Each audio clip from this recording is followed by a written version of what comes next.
ওমানে ঈদ উল ফিতরের ছুটি কয়দিন? ৫ নাকি ৯ দিন? ওমানে পবিত্র মাহে রমজানের অর্ধাংশ অতিবাহিত হওয়ার পর থেকেই ঈদ উল ফিতরের আনন্দঘন উৎসবের প্রহর গুনছেন কর্মীরা। এবছর ওমানের সম্ভাব্য ছুটির দিন সংখ্যা নিয়ে চলছে নানা জল্পনা। কারো মতে ৫ দিন, আবার কারো প্রত্যাশা ৯ দিনের দীর্ঘ অবকাশের। তবে ছুটির এই হিসাব সম্পূর্ণরূপে নির্ভরশীল পবিত্র ঈদের চাঁদ দেখার উপর।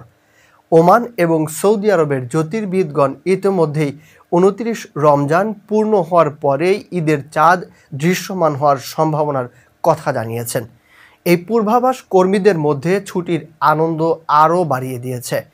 আগামী ২৯ মার্চ তারিখে ওমানের চাঁদ দেখা কমিটির এক গুরুত্বপূর্ণ বৈঠক অনুষ্ঠিত হবে। এই বৈঠকের সিদ্ধান্ত অনুযায়ী নির্ধারিত হবে ঈদের প্রথম দিন।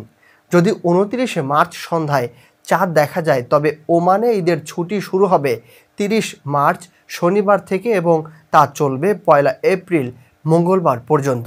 এর ফলে পূর্ববর্তী সাপ্তাহিক ছুটির দিনগুলো যুক্ত হয়ে কর্মীরা সর্বমোট ৫ দিনের ছুটি উপভোগ করার সুযোগ পাবেন এবং ২রা এপ্রিল বুধবার থেকে পুনরায় অফিসিয়াল কার্যক্রম শুরু হবে। তবে যদি ২৯ মার্চ তারিখে চাঁদ দেখা না যায়, সেক্ষেত্রে রমজান মাস ৩০ দিন পূর্ণ হবে এবং ঈদ পালিত হবে ৩১ মার্চ অর্থাৎ রবিবার।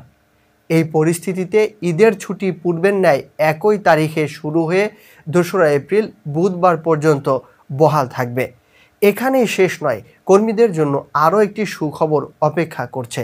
যদি তারা ৩ এপ্রিল বৃহস্পতিবারের ঐচ্ছিক ছুটি কাজে লাগাতে পারেন, তবে সাপ্তাহিক ছুটির দিনগুলির সাথে মিলিত হয়ে তারা দীর্ঘ ৯ দিনের ছুটি উপভোগ করার সুযোগ পাবেন।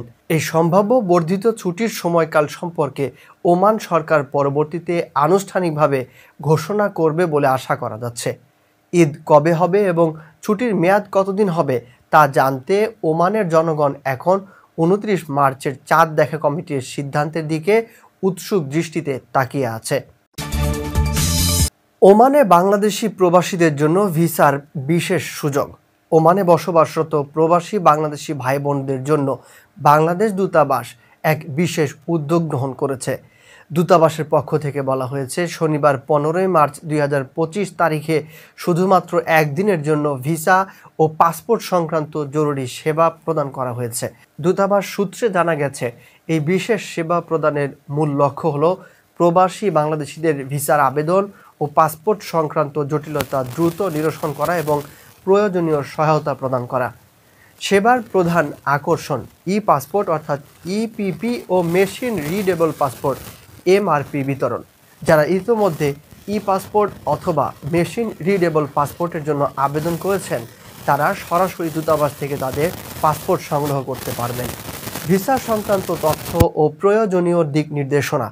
ওমানে বসবাসরত যে সকল প্রবাসী বাংলাদেশি ভিসার বিষয়ে বিভিন্ন তথ্য জানতে আগ্রহী অথবা ভিসার আবেদন প্রক্রিয়াকরণে কোনো প্রকার দিক নির্দেশনার প্রয়োজন অনুভব করছেন, তারা দূতাবাসের হেল্প ডেস্ক থেকে সরাসরি সহায়তা পাবেন। দূতাবাসের সহায়তা সংক্রান্ত জরুরি পরামর্শ প্রবাসীদের জন্য দূতাবাসের অন্যান্য সহায়তা এবং জরুরি পরামর্শ প্রদানের জন্য দূতাবাসের কর্মকর্তা বিশেষভাবে নিয়োজিত থাকবেন। দূতাবাস কর্তৃপক্ষ জানিয়েছে, যারা পূর্বে পাসপোর্ট বা ভিসার জন্য আবেদন করেছেন, তারা নির্ধারিত সময়ে উপস্থিত হয়ে তাদের প্রয়োজনীয় কাগজপত্র সংগ্রহ করতে পারবেন। এছাড়াও পাসপোর্ট ও ভিসা সংক্রান্ত যে কোনো জিজ্ঞাসা অথবা তথ্যের জন্য দূতাবাসের হেল্প ডেস্ক অথবা অফিসিয়াল ওয়েবসাইটে ভিজিট করার জন্য অনুরোধ করা হয়েছে। ওমানে বসবাসরত সকল প্রবাসী বাংলাদেশিকে এই বিশেষ সুযোগটি গ্রহণ করে তাদের প্রয়োজনীয় ডকুমেন্ট দ্রুত ও সহজে সংগ্রহ করার জন্য উৎসাহিত করা হচ্ছে। দূতাবাসের এই উদ্যোগ প্রবাসীদের জন্য নিঃসন্দেহে একটি গুরুত্বপূর্ণ এবং সময় উপযোগী পদক্ষেপ।